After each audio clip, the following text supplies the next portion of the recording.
Hello and welcome to Matchday Live. I'm Liam Burton and I'm joined by Kat Faulkner. Hello. Former Oxford United captain. There you go. And current assistant coach of the women's team. Yes.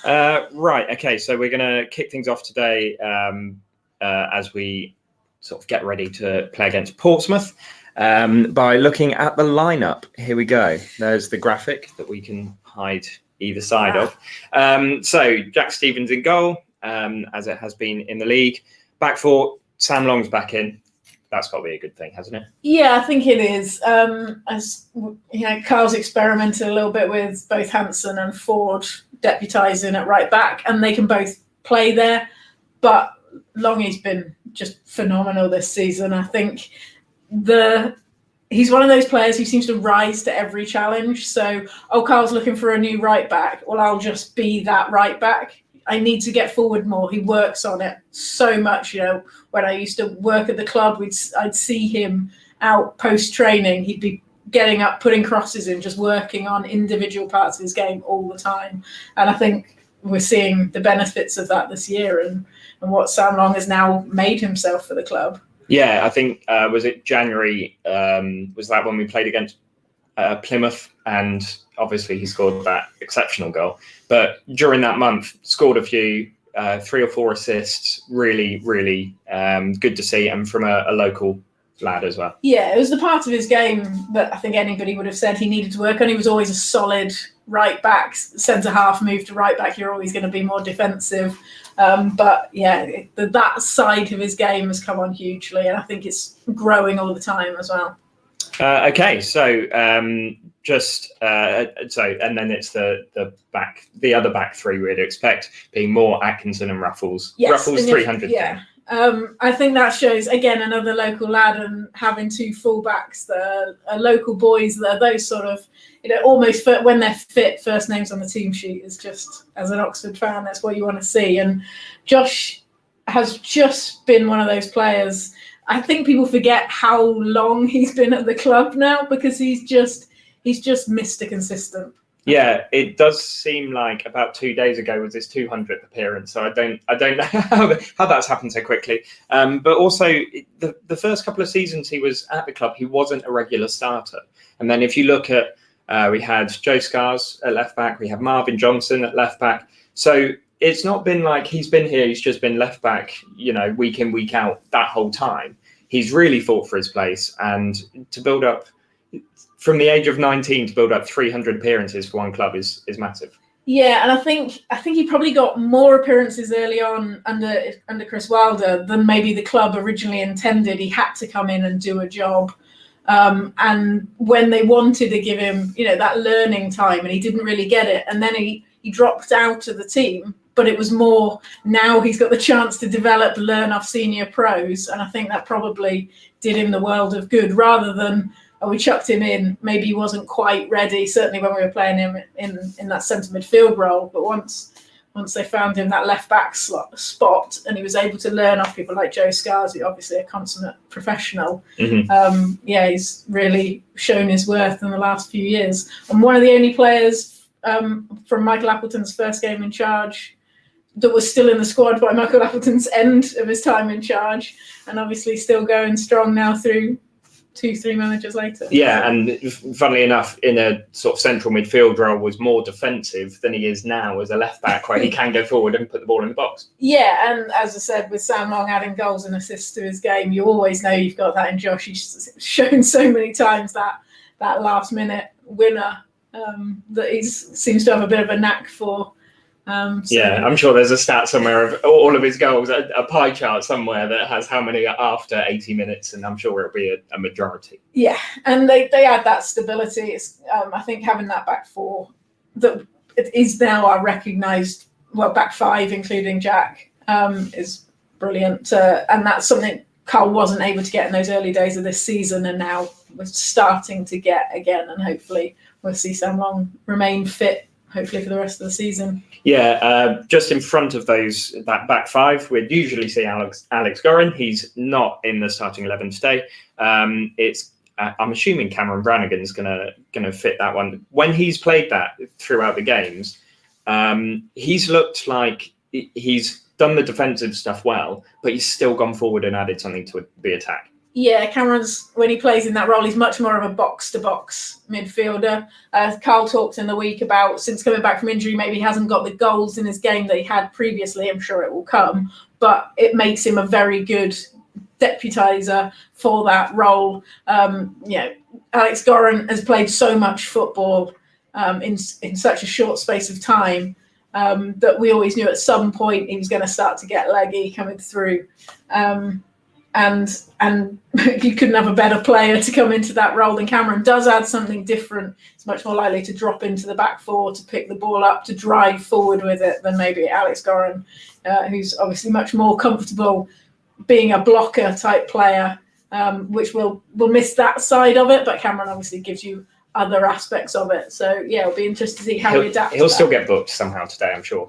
So that's something that Carl Robinson mentioned during the week. Since it was June or July 2019, the players and staff and everything have had 2 weeks off, because even in that first lockdown, it was Zoom every day to keep up fitness. Is that something that's coming into the season now, added on to the Saturday, Tuesday?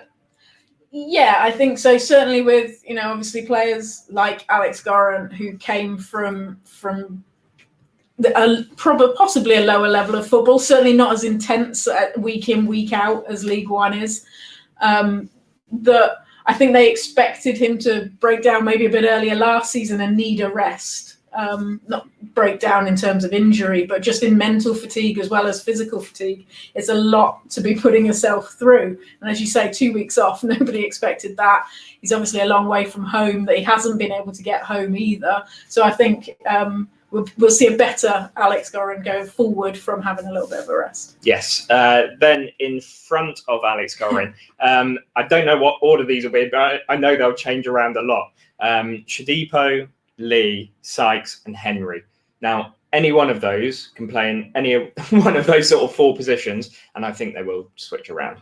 Yeah, I'll be really interested to see how Carl sets us up from the off, whether because I would imagine Shodipo will be on the left, but any one of those other three could be the wide player on the right.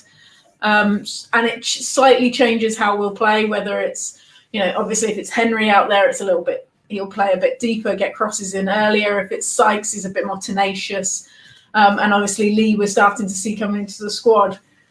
So I'm really excited to see what they do. But like you say, I expect throughout the game, there'll be constant chopping and changing, switching up where a player finds themselves. And I expect that's something we've worked on as well, with players so able to play in multitude of positions. Yeah, back in 15-16, there was a lot of talk about the yellow arrows, and there was a similar sort of thing where wherever O'Dowda was when he got the ball, wherever Ruth was when he got the ball, that's where they were at that top end of the pitch, and it's very similar now. Yeah, absolutely. Right, and then Winnall up top. With someone like Matty Taylor, who's obviously been our main goal scorer last season, this season, does that just make him more hungry, just not starting today? Yeah, absolutely. With a player like Matty, I think that's why we're starting to see, I think I said it last time we were on last Saturday, that we're starting to see that's what Winnall was brought in for, to be proper competition, so that Matty's not having to play 95 minutes Saturday, Tuesday, but also that there's somebody there really pushing him. And maybe when he's having a leaner spell, that you've got a player that can come in, be fresh. Matty comes off the bench, maybe a little bit annoyed that he's not started. And then when Winnall's the number 9 starting, he'll be the one coming off the bench, not happy he's not starting. And I think that can only be a good thing going forwards. And now we're starting to see a properly fit Sam Winnall, which maybe we didn't see earlier in the season. You started to see what he can bring, and it's proper championship quality. To keep everybody on their toes. And then you mentioned the bench. Here we go. Eastwood, Gorin, so he is in the squad, so maybe he will get booked somehow. Taylor, Ford, Grayson, Kelly and Barker. Now, you talked about fitness. Barker is looking more fit each game. Yeah, I think he's one of those players who maybe hasn't played as much as he would have liked, hence the loan coming out. And you can see his skill when he's on the pitch, but it's one of those ones. We've got a lot of football still to play. So as he gets fitter, we give him more minutes. And also, like we said, with the players who can play anywhere across that attacking midfield line, we've got so many options, and Barker's another one who may right now have to settle for being on the bench. Maybe that's not what he wants. He wants to be starting games. We'll come on and prove it. Yeah, absolutely. Right, have you done your Sobo House challenge that I challenged you to last week? Well, Matty Taylor has, and so we're going to play that video now. Thanks, Russ, for the nomination. Sober House is obviously a really great cause, helping people all over Oxfordshire. So here's my challenge 45. 2, 3, 4, 5, 6, 7, 9, 10, 12, 13, 16, 18, 19, 20, 21, 2, 3, 30, 1, 2, 3, 4, 5, 6, 7, 8, 9, 40, 1, 2, 3, 4, 5. I'm gonna nominate any players, but if any fans want to give it a go, try not to knock the camera out the cameraman's hand, and look forward to seeing them. And I'm joined by the rest of the Hair Bear bunch. We both waiting for that lockdown to finish, aren't we? Boris needs to be the priority. Hairdressers, barbers, struggling. Right, okay. So, Adam, you are talking about firstly, the match sponsor. Yeah, so our match sponsors today are Asvogel. They are a waste management company based in Grove, but they cater for the county as a whole. All kinds of different kinds of waste. So from residential to commercial businesses, from skip hire to hazardous waste. Sounds very dangerous. Rather than me. Yeah, better that they deal with it, Yeah, I think. Yeah, definitely. But no, company that's come on board with us this season, fans will have noticed their artwork at the fence end of the ground. They've taken one of the banner sites there for the season. So been on board for this season. Portsmouth, they have a sister company based in Portsmouth, hence the connection with the fixture today. Yeah. So been speaking to them this week, obviously in the build-up, and there's a lot of cross-business rivalry, a lot of bragging rights on at stake in this one. So yeah, fingers crossed we can get the result, and the Oxford branch is the one that's the happiest. It sounds very Wernham Hog. Very, yeah, Swindon Slugs. Yeah. Right, okay. Other things to talk about. OUFC picks. Yeah. It's something that's been, I think the fans have really enjoyed. Fun game. Obviously, we had Rosie selecting his picks. Did a dreadful job, as we probably would have guessed. Yep. Predictions that we see every Friday in the office came to fruition again. A very low point score, I'm sure. But no, something that is a fun thing for the fans to do, and obviously chance to win some money as well. Prizes, cash prizes at every game, guaranteed. So yeah. Support the club. The club gets a cut for every person that joins as well, and then signs up and takes part. So it's a good money making drive for the football club at the time, without the financial outlay at the supporters' door as well. So this will be difficult. Imagine I'm an idiot. Yeah. How do I sign up? Simply download the app.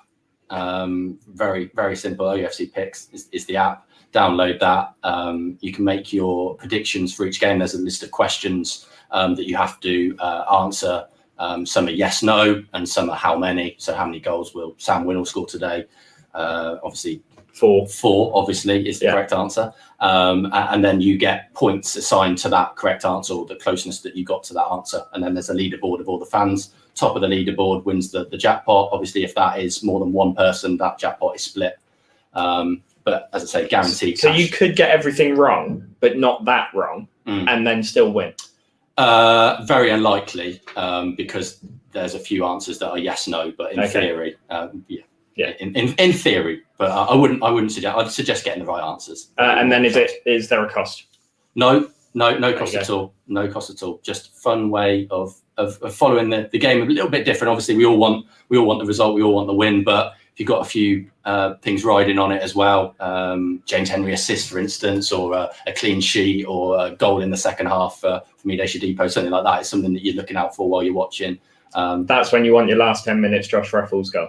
Yeah, definitely guarantees it, doesn't he? But it does work the other way. Had it a few people have been speaking to and said, "Oh, it was all set up to win until we scored an 8 another goal to score. I wanted it to be a 2-0 win." So it can work in both ways. But I'm sure people will never begrudge another Oxford United goal, whatever it means. It means might cost you financially. No, my brother had money on a 5-0 win against Lincoln a few years ago. So when the 6th went in, he was livid. Yeah, God, he would have got good odds on that one at the time. Yeah. Right, okay. Other ways to get involved and give money to the club. There are still spaces to sponsor things, aren't there? Yeah, absolutely. Obviously, we had the Tranmere game last week, which was a great opportunity, being on TV for people to get involved. We saw I know Rosie was on talking about the LED that we had in, and the advertising space and seat banners that were really prominent during the game.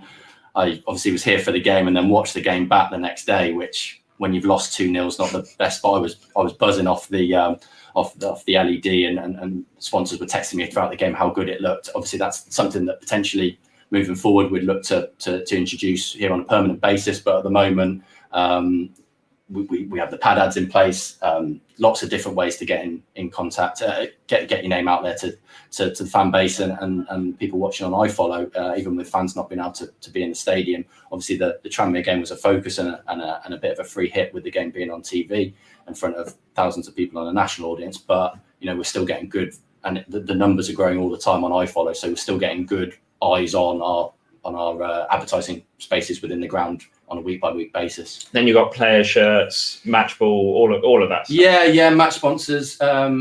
Still some games available between now and the end of the season. There's been another popular package again, as I've spoken to you before. As you know, that package is very different when we can have fans in, and this box would be used for a corporate client hosting or whatever that might be. But the packages, we've stripped them back in and emphasize different areas of exposure, which on social media platforms and things like that, feature stories on the website, and businesses that have taken up those packages have really enjoyed how we've done things. So I recommend people that might have done match sponsors with in the past and enjoyed coming up. It's not quite that experience, but there's certainly a definite benefit to the business to get on board between now and the end of the season. Excellent. And how can people get in contact? Simply give me a call or email me on aharris@oufc.co.uk. Or give me a shout. As I say, we get people all the time that are not quite sure how we could help their business, but just have seen the branding or seen the advertising on games that they've watched, and might think, that'd be too expensive for me, I wouldn't want to get involved.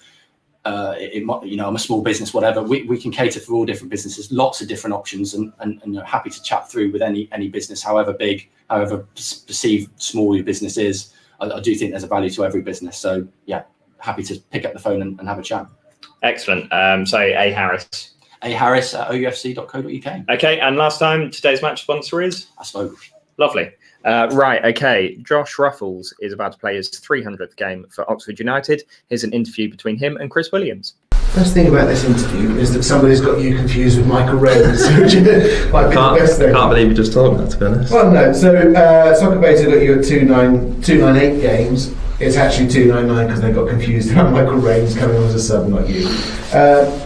Does it matter, 300 games? I mean, you keep ticking them off, don't you? Yeah, I think it does matter when you look back on it at the end of your career. Obviously, it doesn't really mean too much at the moment because I've not finished, but to get 300 career appearances, especially when I think I turned up here when I was 19, I don't think I'd really imagine that to be possible. So, no, I'm really proud, and hopefully many more. I'm going to have a little look at who's in your sights and stuff. They do that on the cricket, don't they? So yeah, I should have a little look and stuff. But there's some good names above there, I'd say. Yeah, I've not really looked, to be honest. I think I might have a little look, to be fair, and something to be proud of. So hopefully I can crop up and overtake a few others as well. The only thing that really matters, though, is getting another win, isn't it? Because I was saying that there's a mood of disappointment to have drawn away at Ipswich. We've lost 1 in 14 games. I know. Why are we disappointed? I know we're on a great run, and I think it might be the week that we've had with losing to Tranmere. It was disappointing, and I think we've just got high standards at the moment, and we know we can play a little bit better than Saturday. So we've got a real chance tomorrow to tighten that gap on the playoffs and hopefully get in there, really. Against a side that it's always a tight game, isn't it? Yeah, I mean the playoffs, and even at their place, earlier on, we had a really tight affair. So it's always a goal in it, 1 or 2 goals in it. So we know it's going to be a tough game. They've got some really good players, especially attacking wise. So we're going to be prepared for that. The Gaffer, I know, has given you guys kind of a target, a points target on what they're doing. We're not going to announce that. Don't worry, I'm not putting you on the spot. We remain right on track, don't we, at the moment? Yeah, we are, and I think last season we were in a similar spot. Yeah, very. So we're very, very similar to last season. So we know we did it last season. We got the points and we got the results that we needed. So I don't see why we can't do it again, really. Behind me, there's a picture of you scoring. I know, literally, it's right in my face. Right in your face, you can't avoid it. Some good memories. Yeah. I know. Amazing, isn't it? Was it nearly bang on a year ago? It's coming up to it, isn't it? So coming up to the year, isn't it? a lot's happened since then, so hopefully we can relive those memories a little bit and get the fans back.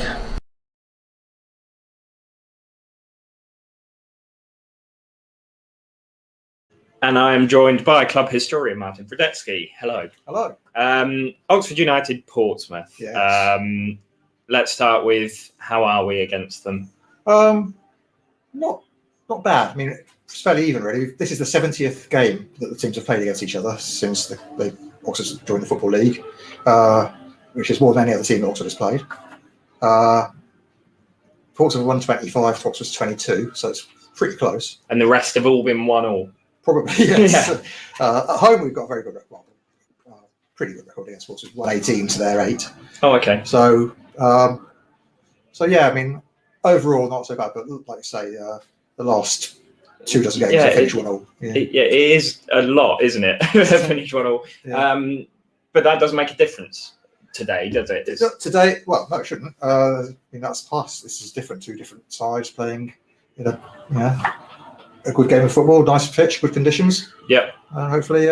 And no fans again. No fans again. I mean, they usually have such a big impact. Yeah. I think, even though we've got the better home record against them, I think going there as an away day is brilliant. And I think as a home fan here, when they pack out the away end, it's there's something a bit intimidating about it. Possibly, yeah. I mean, I think Portsmouth always back out the away end, and I think it can be a bit of an advantage to them, really. Mm-hmm. So maybe this time, doesn't normally happen, but on this occasion, maybe having no fans in the ground would be advantageous to United. Obviously, everyone wants fans in the ground, so home fans.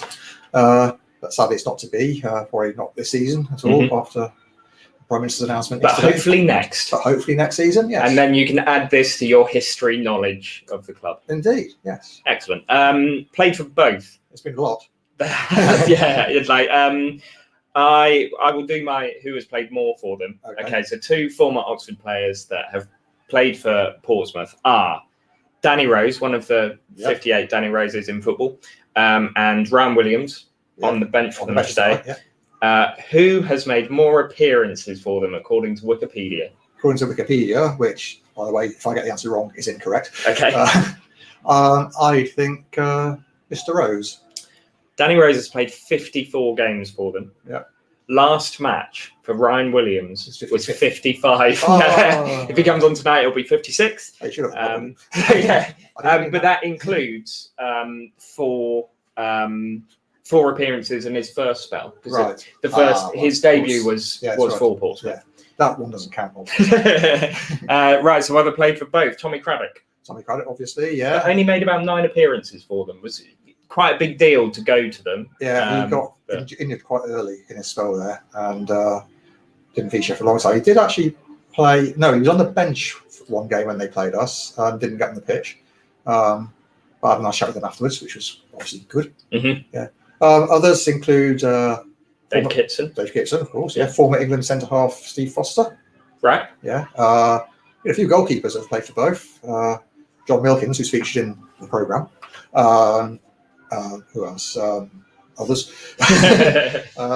And there's been 49 players in total that have played for both teams, which is a huge number. And then obviously such a big connection across the 2 clubs. Jim Smith. Jim Smith is another obvious one who followed Harry Redknapp there from Southampton, if I remember rightly. Yes. Yeah.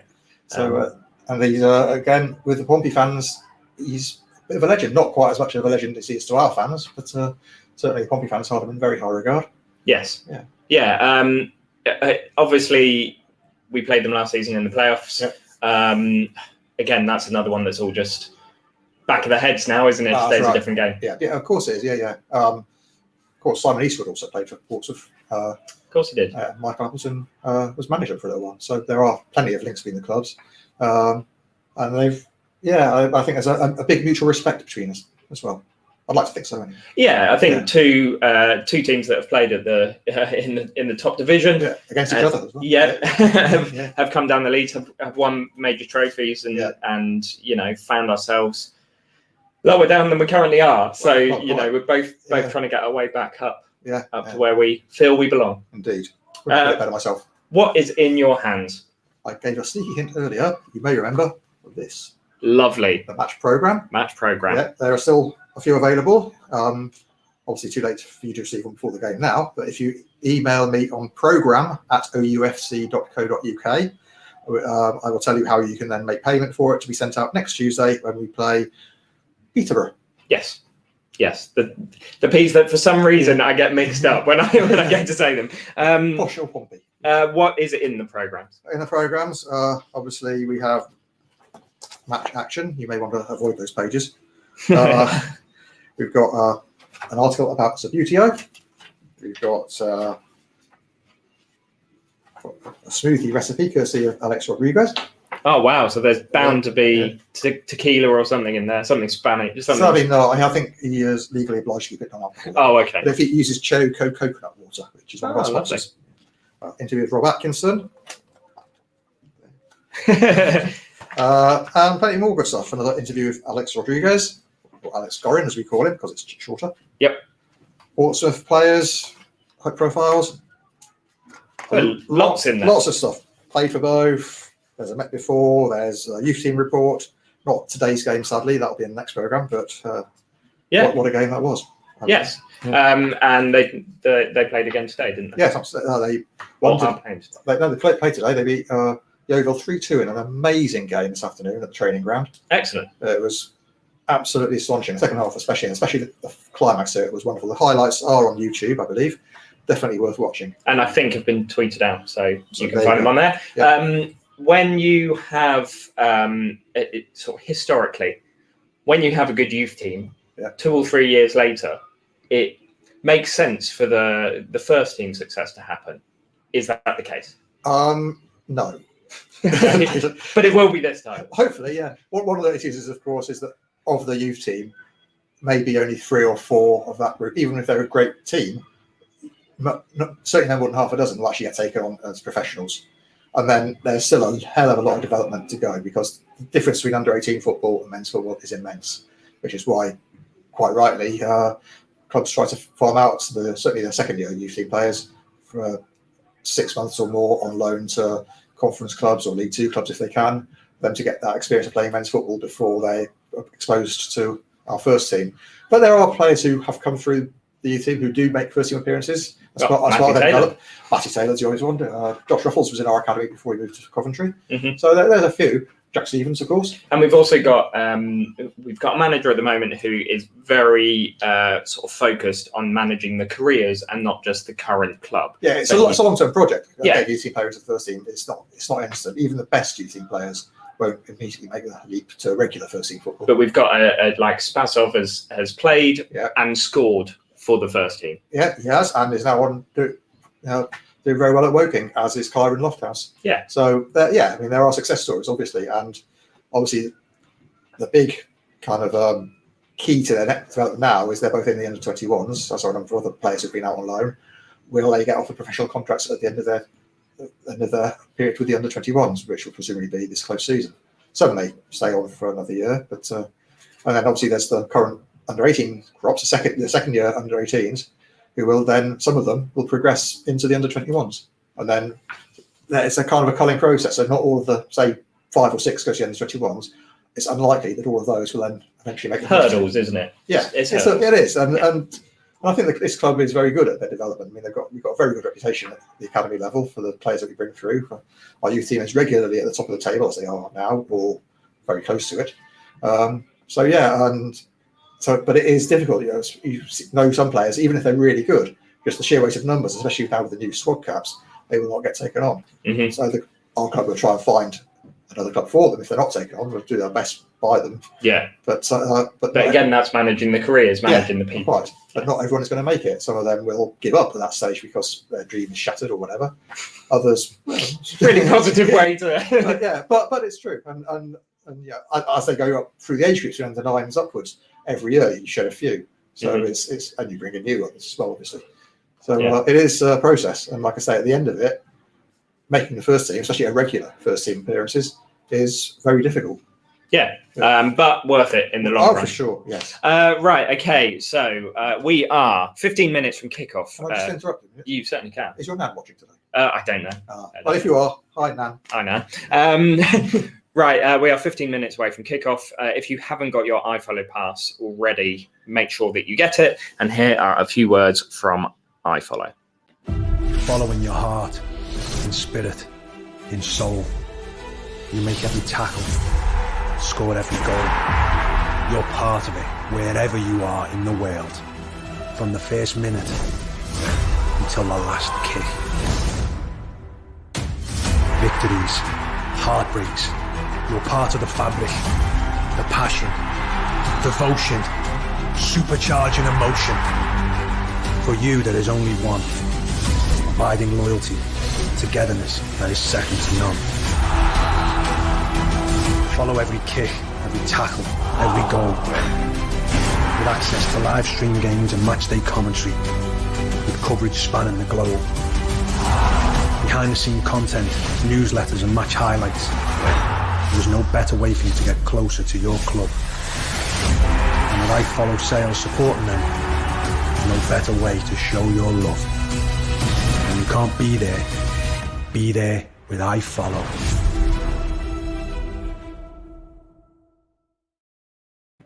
Hello, I'm joined by Liam Potter. Hello, Liam. Hello, how's it going? Yeah, it's good. I've actually missed the shooting practice, so you're not going to get hit by a football today. I know, yeah, no chance of that today. Luckily, I've based myself in a prime position as well, so yeah, missed out on that one. There's a few stray balls headed my way, but yeah, the players are just going through their final preparations now before they head in before kickoff. So yeah, we're almost at kickoff now. Yeah, it's what is it? 10 days since we had an incredibly cold pitch, all being thawed out on the lead up to kickoff. It feels like that was months ago. It's quite warm out there. Yeah, it's really mild actually. I'm still wrapped up because I know that will change by the end of the game.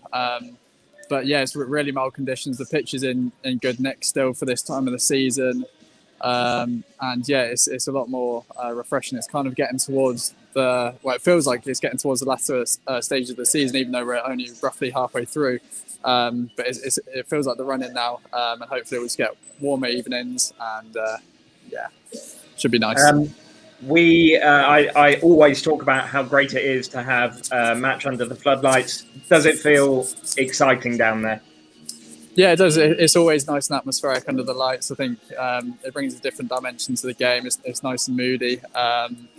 So yeah, it's always a big game against Portsmouth as well. We're under no illusions about that. They'd usually pack out the away end. We'd have 7,000 or 8,000 here, if not more ourselves, given how good we're playing. So it is very promising. But another thing fans might notice today is in amongst the advertising, there is a big Jim Smith banner today. Yeah, the Bold Eagle is looking over us from the north stand. He almost took off earlier as we were trying to put it up in the wind.